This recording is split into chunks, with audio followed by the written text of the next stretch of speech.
Soy Top y bienvenidos una vez más a Topsicopedia, donde hablamos de los misterios no misteriosos del mundo mundial, muertes, desapariciones y uno que otro caso que te dejan pensando cuántos años deben pasar para que las autoridades se tomen en serio un caso. Antes de comenzar, si les gusta mi contenido, no olviden suscribirse y activar la campanita para que les avisen cuando hay un nuevo video en Topsicopedia. Yo subo videos todas las semanas. Aquí están mis compañeros de misterio y miembros del canal de YouTube. ¿Quieres ser uno de ellos? Por favor, apóyame directamente en mi cuenta de Patreon o como miembro de este canal. Eso me ayuda mucho para mantener mi canal, continuar haciendo estos videos, sobrevivir aquí en Europa y tú recibirías varios beneficios. Y sin más, hoy hablaremos del trágico caso de Christelle Maileri, el primero de la serie de los desaparecidos de la A6.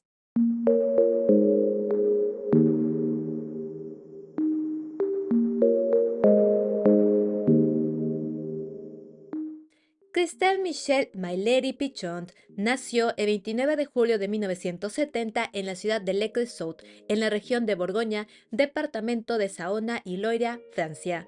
Su madre, Marie Pichon, la crió junto con su media hermana Delphine Pichon en un hogar familiar. Christelle fue descrita como una chica alegre, sociable, amigable, divertida y con carácter fuerte. Se tiene muy poca información sobre su familia. Al parecer, Marie, su madre, se separó de su padre y luego tuvo a su segunda hija, Delphine. Sobre el padre de Christelle no encontré ninguna información, y cabe mencionar que algunas fuentes mencionan a un hermano varón, pero no puede confirmar este dato. Marie, Christelle y Delphine llevaban una vida tranquila. Marie trabajaba para proveer a su familia. Christelle y Delphine tenían una diferencia de 7 años y se llevaban bien. Delphine cuenta que su hermana mayor era una chica muy activa, creativa, que vivía al máximo, pero no era muy buena en los estudios, razón por la cual repitió 2 años un grado. Con 15 años, Christelle conoció a un chico llamado Michael Bartolo. Al parecer tenían la misma edad, ambos asistían al colegio Croix Menier, hubo un interés mutuo y comenzaron a salir. Para diciembre de 1986, Christelle tenía 16 años, cursaba el tercer curso de secundaria y llevaba una vida tranquila, normal como cualquier otra chica de su edad. Salía con sus amigas, con su novio, iba de compras. Cabe mencionar que a ella le gustaba mucho caminar. De hecho, su colegio quedaba un tanto lejos de su casa, pero a ella le gustaba levantarse temprano y caminar. Christelle era una adolescente con toda su vida por delante. Sin embargo, lamentablemente, un día sería asesinada de forma brutal y sin sentido aparente. Ahora pasemos a los horribles y trágicos hechos de este caso. El jueves 18 de diciembre de 1980, Christelle comenzó su día con normalidad, se levantó temprano, desayunó y salió para caminar hasta su colegio. Christelle estaba emocionada, ya que le quedaba un día y salía de vacaciones de Navidad y de fin de año. Las clases transcurrieron sin ninguna novedad. Por lo general, Christelle terminaba su jornada a las 12 del mediodía, pero ese día la última clase era de educación física. Ella tenía un permiso que le permitía saltarse actividades físicas, así que salió de su colegio a las 11. Varios testigos la vieron caminando hacia su barrio y cerca de su casa, pero ella nunca llegó. Paralelamente, Mary esperaba la llegada de su hija. Por lo general almorzaban juntas en casa. Ese día, lamentablemente, a Mary le habían informado que su padre, es decir, el abuelo de Christelle, había sufrido un accidente de tránsito y había sido llevado de emergencias al hospital. Mary esperaba ansiosa la llegada de su hija para contarle lo sucedido e ir juntas al hospital, pero los minutos pasaban y su hija no llegaba. Alrededor de las 11:30 de la mañana, Mary comenzó a preocuparse y llamó a amigos de su hija, pero estos aún seguían en clases, así que la gran mayoría no contestó. Solo algunos padres de familia que ya se encontraban en casa contestaron, pero no pudieron ayudarla. Marie también llamó a hospitales en caso de que su hijo hubiera tenido algún accidente, pero no había ningún registro con su nombre. Pasadas las 12 de mediodía, Marie subió a su auto, recorrió la zona, fue al colegio y sin rastro de su hija, no lo dudó dos veces y fue a la estación de policía. Las autoridades la escucharon, entendían su situación, pero no le permitieron presentar una denuncia de desaparición, ya que había pasado solo una hora desde que su hija había salido del colegio. Estaba haciendo frío, nevando, lloviendo. Creían que a lo mejor se había quedado haciendo tiempo con algún amigo y que ya llegaría a casa. Le dijeron que no se preocupara. Marie no estuvo de acuerdo con las autoridades, pero sin nada más que poder hacer, ella salió de la estación y fue directamente al hospital para ver a su padre. Al llegar, se enteró que el accidente de tránsito había sido muy grave y su padre se debatía entre la vida y la muerte. Por otro lado, alrededor de las 2 de la tarde, la policía recibió una llamada. Unos inquilinos de un edificio de la zona habían encontrado el cuerpo sin vida de una niña. Este se encontraba en el fondo del sótano, en el área de garaje de bicicletas. La policía de inmediato fue al lugar. Alrededor del cuerpo había un gran charco de sangre y no tardaron en identificar a la víctima como Christelle. Cabe mencionar que este edificio quedaba a 250 metros de la casa de Christelle, es decir, que había sido atacada casi llegando a su hogar. La autopsia determinó que Christelle había sido apuñalada 31 veces. Primero la atacaron por la espalda, luego la apuñalaron en los hombros, brazos y la gran mayoría de heridas fueron realizadas en su tórax. Casi todas las puñaladas fueron graves o mortales. Luego de apuñalarla, su atacante la estranguló. Se determinó que Christelle había luchado contra su atacante ya que tenía varias heridas defensivas. Se estableció que el arma homicida fue un cuchillo bien afilado de 12 centímetros y que había sido asesinada entre las 11:30 a las 12:30 de mediodía. El forense resaltó que el criminal había atacado a Christelle de forma muy violenta, como lleno de odio y salvajismo. Christelle no había sido abusada sexualmente, su maleta fue encontrada a su lado y no faltaba ninguna de sus pertenencias, así que se descartó el abuso o robo como motivo. Todo apuntaba a que este había sido un ataque puramente violento y gratuito. Las autoridades tomaron muestras del cuerpo, la ropa y del suelo donde había sido asesinada Christelle, pero lamentablemente para esta época no tenían las suficientes herramientas como para investigar estas, así que guardaron toda esta evidencia por si a futuro se podría usar e investigar a fondo y analizar. Para esa época tampoco contaban con cámaras de vigilancia y el edificio en donde se dio el crimen no tenía un buen sistema de seguridad, así que prácticamente cualquier persona podía haber entrado y salido de este edificio sin ser visto. La policía se preguntaba quién podía tener una razón para asesinar de forma tan brutal a un adolescente de 16 años. Hablaron con sus amigos, familiares, conocidos, círculo cercano, pero nadie pudo dar una razón. Christelle era una chica normal que no se había metido en problemas y no tenía enemigos. ¿Cómo puede una niña entender que tal horror le haya sucedido a su hermana? ¿Cómo podemos entender que alguien haya podido matar a una persona con tanta violencia? Imposible de imaginar para una niña, imposible de entender. Comentario de Delphine, media hermana de Christelle, quien al momento de los hechos tenía 9 años. Mientras la familia intentaba entender y procesar el asesinato de Christelle, su abuelo al mismo tiempo luchaba por su vida. Lamentablemente, sus heridas fueron demasiado graves y no sobrevivió. El 21 de diciembre, la familia realizó un funeral en conjunto para Christelle y su abuelo. Ambos fueron enterrados uno junto al otro en el cementerio local. Para la familia, esta fue la peor Navidad. Marie perdió a su padre y a su hija al mismo tiempo y atravesó momentos muy difíciles. Por otro lado, la investigación del asesinato de Christelle no fue llevado de la mejor forma. Como sucedió en vísperas de Navidad y Año Nuevo, la policía no hizo mucho en las primeras semanas. Ya en enero, cuando retomaron sus actividades normales, ahí sí se pusieron a investigar. Interrogaron a sus amigos, familiares, conocidos, a gente de la zona. Algunas personas dijeron que habían visto a Christelle subiendo a una camioneta, pero no se pudo confirmar este avistamiento. La policía creía que Christelle había sido asesinada por alguien que conocía, alguien que la convenció de ir con él hasta el sótano y allí la atacó. Debido a la violencia y brutalidad del crimen, se creía que esta era una persona joven, pero el motivo aún no estaba claro. Después de varias entrevistas, la policía llegó a su primer sospechoso, un adolescente llamado David. Él tenía mala reputación, faltaba clases, se había metido en problemas y en varias ocasiones se había acercado a Christelle. La policía lo interrogó. Él admitió que se sentía atraído románticamente hacia ella y que por eso se había acercado, pero que nunca había logrado entablar una amistad con ella. David tenía una coartada sólida. Ese día sí había asistido a clases. Aún así la policía no se convenció y continuaron investigándolo. Paralelamente, un día un testigo se acercó a la policía. Este era un cartero. Él contó que el día de los hechos, alrededor de la hora del crimen, él se encontraba trabajando en la zona y vio a un chico con una actitud sospechosa.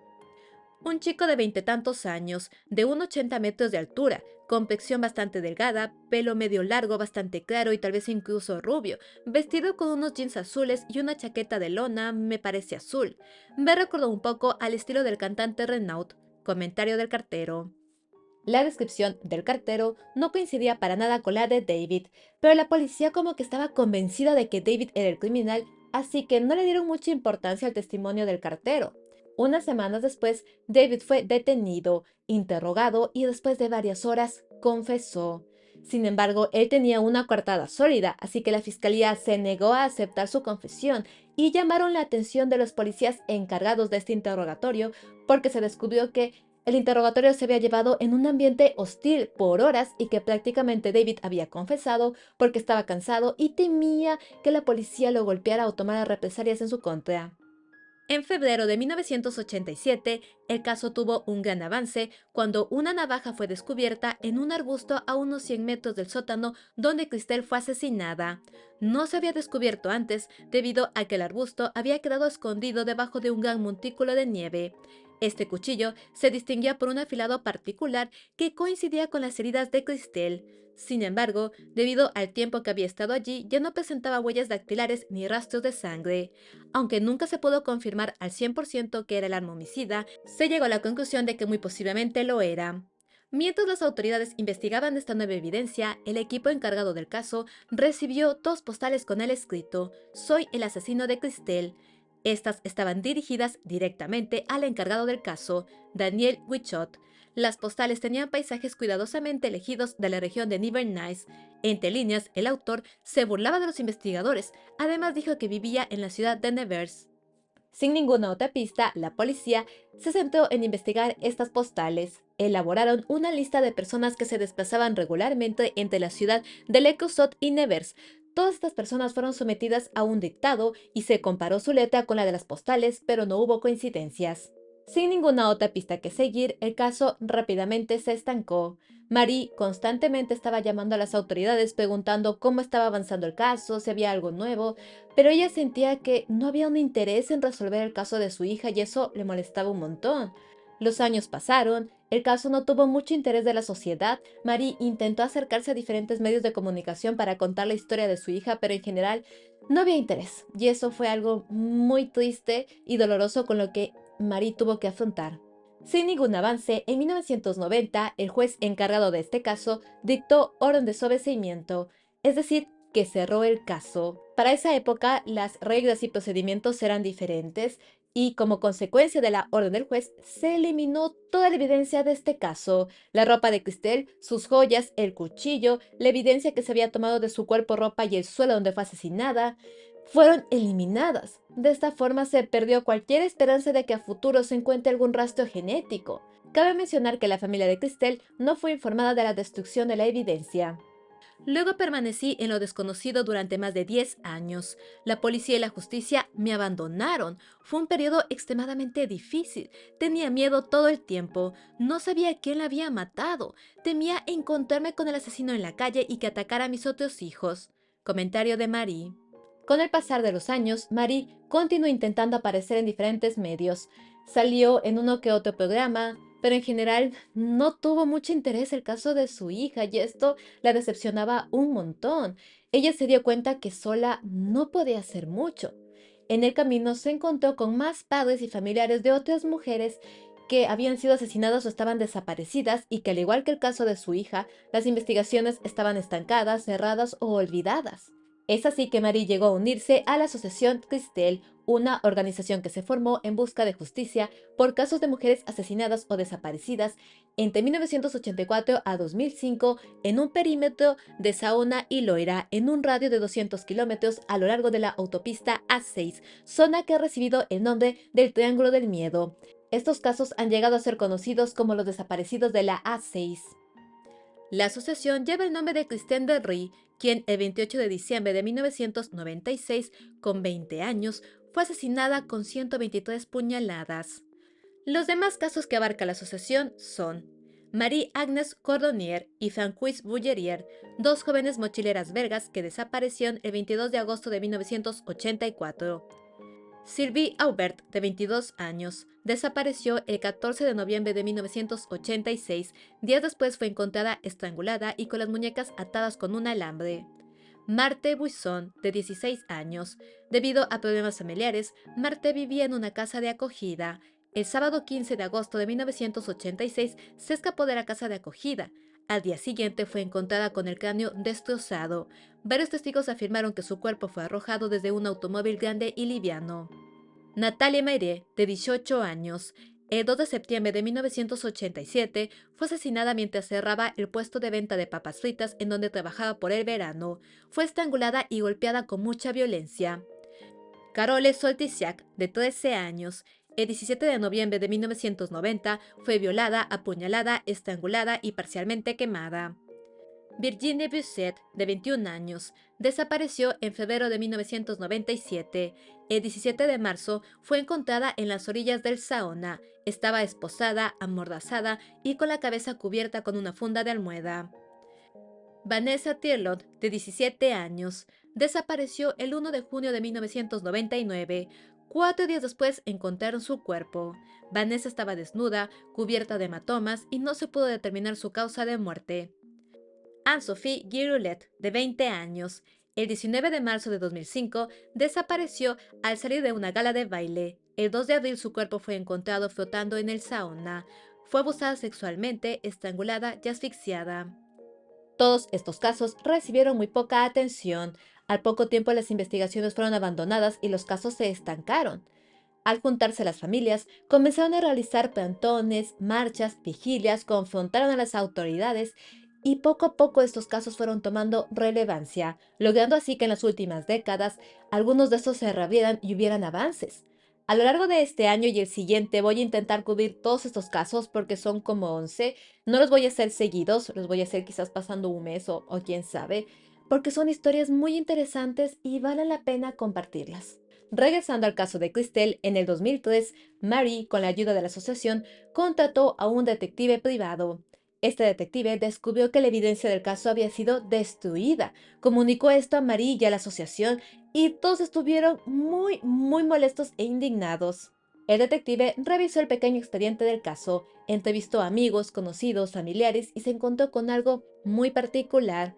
Michael Bartolo, el novio de Christelle de aquella época, le contó que 3 o 4 años después de los hechos, un joven se acercó a él, le dijo que había matado a Christelle, que lo sentía y le ofreció 1.800 francos, lo que más o menos son $300, para que guardara silencio. Michael no era amigo de este chico, pero lo conocía. Sabía que tenía problemas con las drogas, el alcohol, que se había metido en un montón de inconvenientes con las autoridades, así que no tomó en serio su supuesta confesión y por eso no compartió esto con nadie. El detective decidió darle una mirada a este hombre y se encontró con cosas muy inquietantes. Ahora hablemos un poco sobre él. Jean-Pierre Murra. Al momento de los hechos tenía 19 años. Durante su infancia vivió en el mismo barrio de Christelle hasta 1982, cuando su familia se mudó a otra zona. Sin embargo, Jean-Pierre frecuentaba el barrio ya que tenía amigos en el lugar. Durante su adolescencia estuvo implicado en robos de sótanos en la calle y en el edificio donde fue encontrada Christelle. Jean-Pierre era un fanático de los cuchillos, dagas. A lo largo de su vida había creado una colección. Con el pasar de los años, él manifestó problemas mentales, psicológicos y en una ocasión intentó atacar a una mujer con un cuchillo. Algo muy particular que descubrió el detective es que Jean-Pierre había mostrado una fascinación y obsesión con el asesinato de Christelle. Después del asesinato, escribió a la policía para decir que conocía al asesino, iba regularmente a la comisaría para dar nombres, incluso llevó un cuaderno sobre este caso. Comentario del detective. Sin embargo, debido a sus problemas mentales, nunca fue tomado en serio y la policía jamás lo investigó como un posible sospechoso. Con los años, Jean-Pierre se había convertido en un metalúrgico y tuvo una hija con la cual nunca tuvo contacto, ya que su madre no quería tener nada que ver con Jean-Pierre. Cabe mencionar que a lo largo de su vida había tenido frecuentes estancias en hospitales psiquiátricos. El detective sintió que debían investigar a fondo a este hombre, así que entregó toda la información que había descubierto a la policía, pero ellos no se convencieron, creyeron que esto no era algo importante y no investigaron. Sin embargo, Marie y la asociación no estuvieron de acuerdo con las autoridades e insistieron que investigaran. Nos damos por vencidos de vez en cuando, en la época de los cumpleaños, en Navidad, en el Día de la Muerte. Es seguro que nos damos por vencidos, pero luego respiro y subo mis esperanzas, las bajo y con la misma rapidez las subo. Comentario de Marie, madre de Christelle. Después de 4 años de insistencia, en el 2007, las autoridades a cargo de casos sin resolver decidieron darle una mirada a Jean-Pierre e interrogarlo. Jean-Pierre negó haber matado a Christelle y dijo que el día de los hechos él se encontraba en un curso de entrenamiento muy lejos de la escena del crimen. Cabe mencionar que las autoridades no comprobaron su coartada. Por lo general, en este tipo de situaciones, las autoridades volverían a interrogar a la fuente de información, que en este caso era el exnovio de Christelle. Pero lamentablemente para ese momento, Michael había fallecido debido a un paro cardíaco, así que no pudieron tomar su testimonio y confrontarlo con Jean-Pierre. Sin nada más que hacer, el caso se volvió a cerrar. Tendrían que pasar 2 años más para que alguien tomara en serio este caso. En el 2009, Raphael Nidelock, un oficial detective que había trabajado por años en una brigada penal en París, decidió dar un cambio de aires y se transfirió a Saona y Loira. Raphael era originario de esta zona. Al llegar quedó muy interesado por la cantidad de casos sin resolver y estancados, y también le llamó la atención el trabajo de la asociación de Christelle.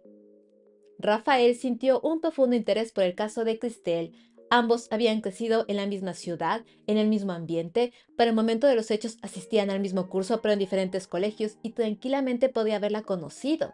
Meses después sucedió algo particular. A la estación de policía llegó una carta anónima un tanto confusa que mencionaba a Christelle. Al ver la carta, Rafael sintió que esta escritura era familiar. Volvió al archivo del caso de Christelle, encontró un escrito que le habían hecho escribir a Jean-Pierre cuando fue interrogado en el 2007 y la escritura era la misma. Para este momento, Jean-Pierre se encontraba en un centro médico tratándose sus problemas mentales. Rafael fue a este lugar y lo interrogó. Jean-Pierre negó haber matado a Christelle, pero para su sorpresa, esta vez él admitió que el día del crimen él se encontraba en el edificio donde fue asesinada Christelle porque había ido a visitar a algunos amigos.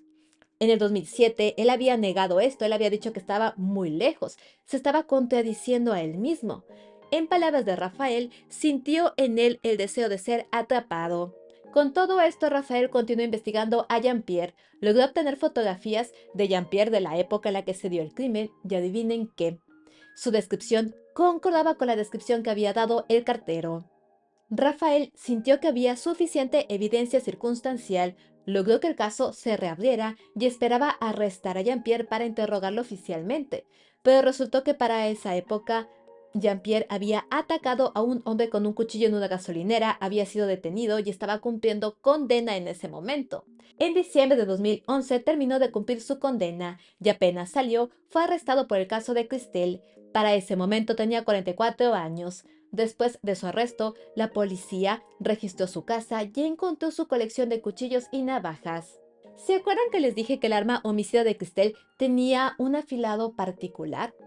Pues después de análisis exhaustivos y comparaciones con la fotografía del cuchillo que se encontró cerca de la escena del crimen, los expertos determinaron que este cuchillo tenía el mismo afilado particular que tenían todos los cuchillos y navajas de su colección, ya que Jean-Pierre usaba un afilador especial. Después de 4 años de investigación, en el 2015 Jean-Pierre fue llevado a juicio. En este, él dijo que nunca había conocido a Christelle, que la había visto y que le hubiera gustado conocerla para salir con ella. También dijo que frecuentaba el edificio donde fue encontrada porque tenía amigos que vivían allí. Amigos y familiares testificaron sobre sus extrañas actitudes y su obsesión con el caso. Su excuñada dijo que hasta la madre de Jean-Pierre le tenía miedo. Por otro lado, la acusación planteó la idea de regresar a la escena del crimen y tomar muestras del suelo para ver si encontraban algún ADN, y Jean-Pierre respondió a esto de forma particular. Con el juez le dijimos que íbamos a tomar ADN del suelo para ver si encontrábamos el suyo. Obviamente había muy pocas posibilidades de que 30 años después encontráramos alguno, pero creo que tenía miedo que encontráramos su ADN. Entonces dijo, vine a orinar a este lugar pocos días después de que sacaran el cuerpo. Comentario de Didier Seban, abogado de la familia de Christelle. Marie, Delphine, el juez y los miembros del jurado sintieron que básicamente intentaba protegerse en caso de que su ADN fuera encontrado. En este caso, las pistas por sí solas no son suficientes, pero juntas cobran sentido, ya no hay coincidencia. Comentario del juez. Después de una larga deliberación, el jurado encontró culpable a Jean-Pierre del asesinato de Christelle y fue condenado a 20 años de prisión. Jean-Pierre apeló a su condena. Meses después envió varias cartas al fiscal general. Estas cartas tenían unos escritos un tanto extraños e inquietantes, y hubo algo que llamó la atención, un párrafo en donde se dirigía a Michael, el exnovio de Christelle, en donde escribió: ella mató a tu bebé, Michael. Hice muy bien en cortarle la cara a esa PUTA. No voy a decir esta palabra porque luego YouTube me banea y yo no me siento cómoda diciendo malas palabras en cámara. En el 2016 se dio el juicio de apelación. La defensa alegó que Jean-Pierre sufría de esquizofrenia, que solo conocía a Christelle de vista y atribuyó todos sus comportamientos extraños a sus problemas mentales. Al final fue encontrado de nuevo culpable y se mantuvo su condena. Con esto se dio por cerrado el caso de Christelle.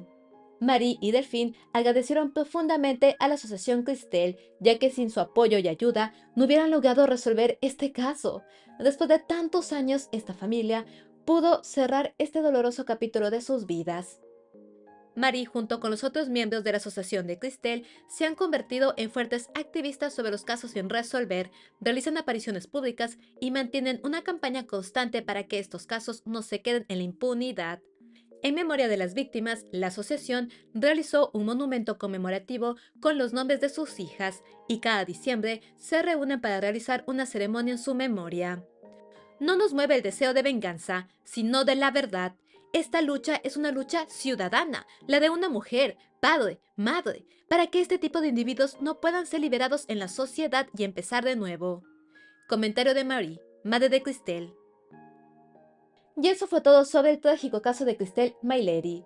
El crimen de Christelle fue un asesinato horrible, 31 puñaladas llenas de odio, violencia, sin motivo aparente. Un crimen cometido por una persona que no debería haber vivido tanto tiempo libre en la sociedad. Este caso y el de la anterior semana, el de Nicole, son muy parecidos. Yo no me había dado cuenta de eso cuando hice el calendario de este mes de los casos que iba a hacer, porque normalmente intento que casos parecidos no se me junten, pero me di cuenta ya muy tarde. Ambos eran historias de casos estancados o cerrados que se resolvieron después de años y que los responsables terminaron siendo personas con problemas mentales. Estos casos nos hacen recordar que siempre tenemos que tener cuidado de todas las circunstancias y de las personas que están a nuestro alrededor, porque nunca sabemos de qué son capaces o de qué están sufriendo, porque hay muchas personas que tienen problemas y que lamentablemente no son diagnosticadas a tiempo y estos van empeorando, empeorando, y en algún momento solo explotan y cometen crímenes así, aleatorios y sin motivos aparentes. Por último, la lucha y constancia que realizó Marie para resolver el caso de su hija es de admirar. También todo el trabajo que ha realizado la Asociación Christelle durante los últimos años es un trabajo de mucha admiración y que, como ya les dije, a lo largo de este año y el siguiente voy a intentar cubrir todos estos casos. Hay unos de los que hay más información porque se resolvieron, otros que no se han resuelto pero igual tienen mucha información y otros que quizás los englobe en un solo video porque no hay mucha información. Pero espérenlos con ansias porque son casos muy interesantes que vale la pena que los comparta. Díganme ustedes, ¿habían escuchado sobre este caso? ¿Qué opinan sobre la investigación? ¿Ustedes tienen dudas sobre la culpabilidad de Jean-Pierre? Deja sus opiniones aquí abajo. Como siempre, yo les estaré leyendo. Muchas, pero muchísimas gracias por ver mis videos. Quiero agradecer a toda la gente de Latinoamérica, Centroamérica, España, Europa y de cualquier parte del mundo mundial que me estén viendo. Como yo les digo, cada semana, cada año, cada mes. Estoy aquí gracias a ustedes por su apoyo constante, por todos los comentarios que me dejan aquí abajo. Porque ustedes ven mis videos y esto me mantiene cuerda en este invierno, ¿no? Les juro. Ahora sí, pueden ver en el fondo que sí está invierno, así casi son todos los días. Normalmente grabo los videos de Topsicopedia un sábado, pero esta vez estoy grabando en jueves porque se viene un viajecito, jajaja. Para cuando salga este video estaré en ese viajecito, así que ya se han de enterar la gente que me sigue en redes, así que tendría que adelantar el video. Yo hago estos videos con mucho cariño y con mucho esfuerzo. Decirles que me encanta compartir historias, me encanta invertir mi tiempo haciendo algo que pueda entretener a otra gente, porque me encanta hacer videos para Topsicopedia y en general me encanta hacer videos, por eso estudié cine, por eso estoy estudiando aquí mi maestría en cine, me encanta hacer videos, grabar, editar, me encanta mucho la parte de la postproducción y mi tesis de maestría va a ser enfocada a eso, a la postproducción de varias cosas, que espero lograr hacerla algo súper chévere y también compartirla con ustedes. Ya tengo muchas ideas para mi tesis, ya tengo la base, de hecho. Espero poder desarrollarlo durante lo largo de este año y encontrar los recursos suficientes para hacerla. Pero bueno, ya ese es otro tema que no voy a ver en este momento. Gracias a todos por seguir Topsicopedia cada año y cada mes y cada semana. Si les gusta mi contenido, no olviden darle like, comentar, suscribirse y compartir con todos sus amigos. Eso me ayudaría mucho. Aquí están mis compañeros de misterio y miembros del canal de YouTube. ¿Quieres ser uno de ellos? Por favor, apóyame directamente en mi cuenta de Patreon o como miembro de este canal. Eso me ayudaría mucho para mantener mi canal, continuar haciendo estos videos, sobrevivir aquí en Europa y tú recibirías varios beneficios. Pueden suscribirse a mi canal de YouTube aquí, donde está saliendo mi cara. Soy Top y les estoy hablando desde Budapest, Hungría, y nos vemos en un siguiente video en Top Secretpedia. Bye, bye, bye, bye, bye.